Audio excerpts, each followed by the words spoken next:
Hello friends, मैं हूं प्रवेश कुमार। आप देख रहे हैं राइट सिंपलाइज। तो अक्सर आपने देखा होगा फ्रेंड्स कि यूपीआई पेमेंट करते समय लोगों से किसी गलत यूपीआई पेमेंट हो जाता है। कभी कभी क्या होता है कि आप पेमेंट कर देते हैं लेकिन बेनिफिशियरी के अकाउंट में पैसा नहीं जाता है और आपके अकाउंट से डेबिट हो जाता है।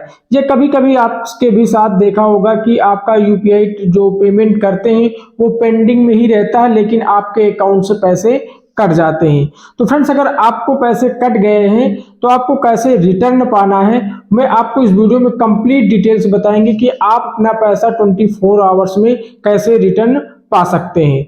तो फ्रेंड्स, वीडियो में आगे बढ़ने से पहले आपसे एक रिक्वेस्ट है कि हमारे चैनल पर अगर पहली बार विजिट किए हैं तो हमारे चैनल को पहले सब्सक्राइब कर लीजिएगा और बेल आइकन को भी प्रेस कर दीजिएगा ताकि हमारी नई आने वाली वीडियो आपको सबसे पहले नोटिफिकेशन मिल सके।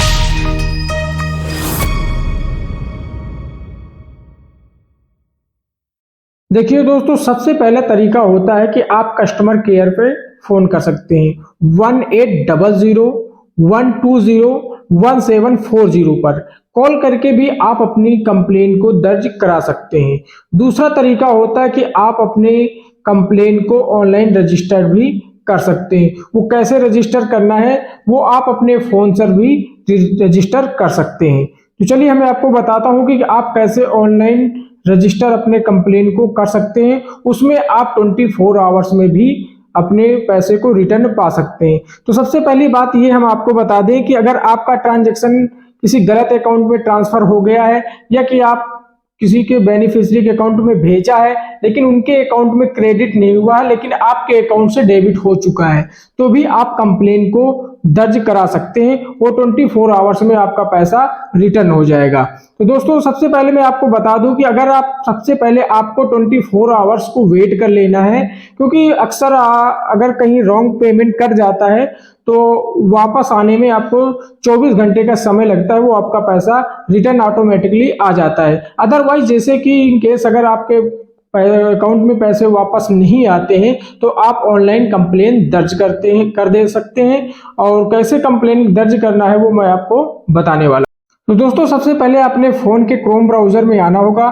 क्रोम ब्राउजर में आने के बाद आपको सर्च बार में यहाँ पे आपको टाइप करना है NPCI। आपको टाइप करके सर्च कर लेना है। जैसे आप सर्च करेंगे तो आपके सामने NPCI की एक वेबसाइट आ जाएगी, उसका लिंक आपको सबसे ऊपर में दिख जाएगा। तो यहाँ पे आपको NPCI के ऑप्शन पे आपको क्लिक कर देना है।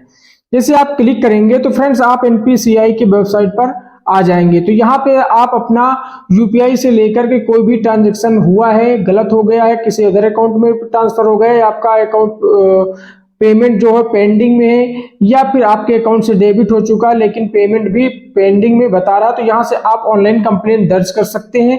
तो उसके लिए यहाँ पे आपको ऊपर में दिखेगा थ्री डॉट पे आपको क्लिक कर देना है। क्लिक करने के बाद यहाँ पे आपको सबसे लास्ट में गेट इन टच का ऑप्शन मिलेगा। इस गेट इन टच का ऑप्शन पे आपको क्लिक कर देना है। क्लिक करने के बाद आप यहाँ पे नीचे दिखेंगे सेकेंड ऑप्शन पे यूपीआई कंप्लेंट। तो इस यूपीआई कंप्लेंट के ऑप्शन पे आपको क्लिक कर देना है। जैसे आप क्लिक करेंगे तो यहाँ पे आपको स्क्रॉल डाउन करना है। स्क्रॉल डाउन करने के बाद फ्रेंड्स यहाँ पे आपको देखने को मिल जाएगा कंप्लेंट के नीचे आपको फ्रेंड्स दिखेगा कि ट्रांजैक्शन। तो इस ट्रांजैक्शन के प्लस वाले आइकन पे आपको क्लिक कर देना है।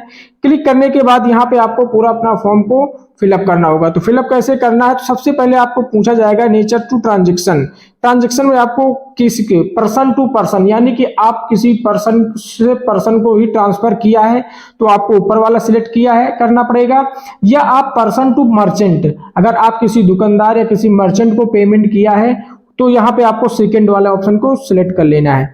उसके बाद यहाँ पे आपसे पूछा जाएगा इशू। तो यहाँ पे आप इशू के ऑप्शन पे क्लिक करेंगे। इशू क्या रहा, तो यहाँ पे आपको दिखेगा amount debit but not credit to beneficiary account, यानी कि आपके अकाउंट से डेबिट हो चुका है लेकिन बेनिफिशियरी के अकाउंट में पैसा नहीं पहुंचा है।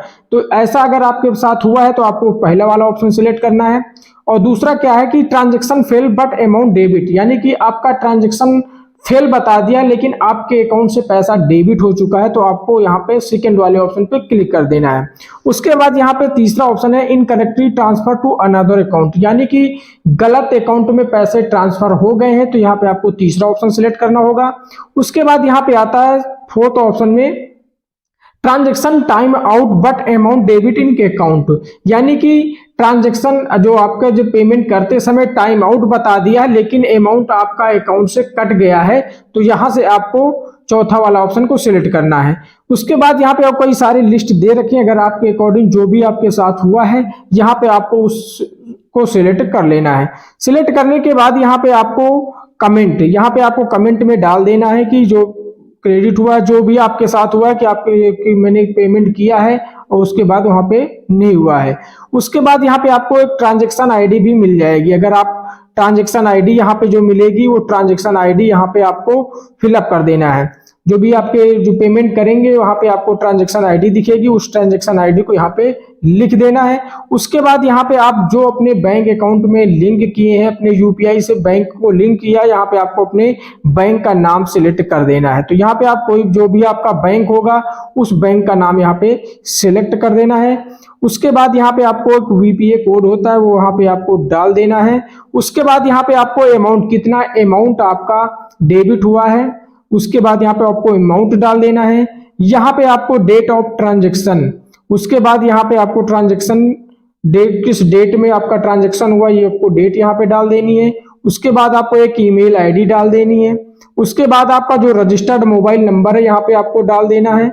उसके बाद यहाँ पे आपको फाइल चूज करना होगा। यहाँ पे आपको चूज द फाइल, एक फाइल अपलोड करनी होगी। फाइल किस चीज की अपलोड करनी होगी, आपको एक बैंक स्टेटमेंट का यहाँ पे, यानी कि आपका जो बैंक स्टेटमेंट है यहाँ पे उसकी एक फोटो कॉपी अपलोड करनी होगी। अपलोड होगी जो 2 MB से कम होनी चाहिए, उससे ज्यादा नहीं होगी। जेपीजी या पीडीएफ में भी आप इसमें अपलोड कर सकते हैं। यहाँ पे अपलोड करने के बाद आपको यहाँ पे सबमिट कर देना है। तो सबमिट हो जाने के बाद आपका 24 आवर्स में जो भी आपका पैसा होगा वो रिटर्न मिल जाएगा। तो दोस्तों इस तरीके से आप अपने गलत यूपीआई ट्रांजैक्शन को लेकर अपने पैसे को रिटर्न पा सकते हैं। तो मैं आशा करता हूँ कि वीडियो आपको काफी पसंद आई होगी। अगर आपको वीडियो पसंद आई हो तो वीडियो को लाइक कीजिएगा और अपने दोस्तों में भी शेयर कीजिएगा।